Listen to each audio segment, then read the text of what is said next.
Hi, this is Laura from LIVEVISIONZ.com, and I wanted to give you some information on Jupiter. And before we get into all the signs and everything, I wanted to basically let you know that the following information that you are given is a generalization. So whatever sign you're reading, if you have an interception in your chart, this can affect that.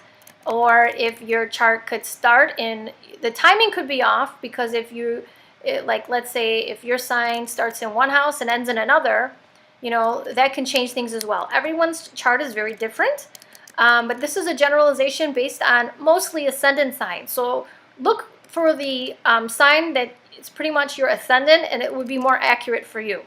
Okay, so that being said, don't give me no mean words saying that's not true for me. Mine's not in this house. Well, if you have an interception, and if your houses are bigger than other, like some houses can have 5 signs or 4 signs, and in that case the person would probably need to get a personal reading done. But these videos are basically done as a generalization for most people. So I would suggest that you read your ascendant sign, because it's going to be more accurate for you. Okay? All right, well, here we go. Thanks. Hi, this is Laura from LiveVisions.com. I wanted to give you some information on Jupiter and the Jupiter transit that's going on. Well, this transit actually started in the summer of 2012, and it is going on still now. And what does this mean for you Aquarians out there? Well, Jupiter is in your 5th house of Gemini right now. So what does this mean? It means that from last summer until June of 25th of 2013, you may notice that you may want to spend more time with things that you like, or hobbies, or 5th house things, children. You may expand, you may have more children, okay? Maybe you like to talk to children or teach children, because Gemini is here too, because it's in the sign of Gemini, okay? It can also be, maybe you want to be creative with the way you speak. Maybe you're going to write poetry or be a writer, okay? Because Gemini is sort of a communication sign. And that's being in your 5th house, you may want to write a book. You may, more like, this has to do with creativity. It could be singing, it could be writing, it could be poetry, anything like that. Any 5th house matter, and this also, 5th house also includes children, and creative projects. So this will expand. So if it's already been going good, Jupiter expands it and it'll make it better. But if you've already had issues with this area, Jupiter could expand those issues and make them more like in your face. You can't ignore it, Well, I hope, and it can also make you more romantic during this time. So you Aquarians who, the more in your head Aquarians who don't really like to say what they feel, because you have the introverted Aquarian and the extroverted Aquarian.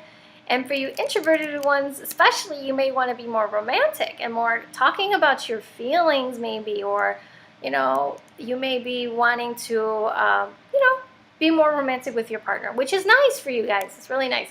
And then June 25th of 2013, Jupiter goes into your 6th house in Cancer. And what does this mean? Well, it means that you could be really sensitive about your career. And it's also a good time to get a health checkup. I would actually probably get a health checkup probably before Jupiter goes into your 6th house, because Jupiter expands what it touches. So whatever's going on, it makes it bigger. So you really want to do maybe, just to make sure your health is okay before Jupiter gets there, because 6th house can rule your health, and it can also rule work, where you work, the work environment, and who you work with. So I will say I would do the checkup just to make sure everything's okay. Because sometimes, you can have that like backache or something, and all of a sudden Jupiter arrives and it's like, oh my God, I never got this checked, and I'm like, I can't walk, whatever, So just putting that out there. And it could expand your workload. You could even expand your office, like maybe your business is expanding and you're hiring more people, Also, it could be that you're real sensitive about your work, your job, and what's going on. Your Jupiter can expand that sensitivity, you feeling very much, You could be really nurturing towards your co-workers or employees, Cancer is a very nurturing sign. So, or you may feel like maybe some people that you work with are like family, Anyway, these are just some of the things to give you a heads up as to what's going on. And the transit, like I said, it goes from Gemini to Cancer, June 25th of 2013, going from your 5th house into your 6th house. Anyway, I hope you liked this video. I hope it was informative for you. I hope you subscribe. And if you'd like to take classes, click the link below. I'm having them in February. We're resuming classes. And below that, I also have reports. So if you'd like an astrology report, I have new and improved reports on the website, so please check those out. Well, I hope you go to the website, see what new things we have, and I will talk to you soon. Have a good day. Bye-bye.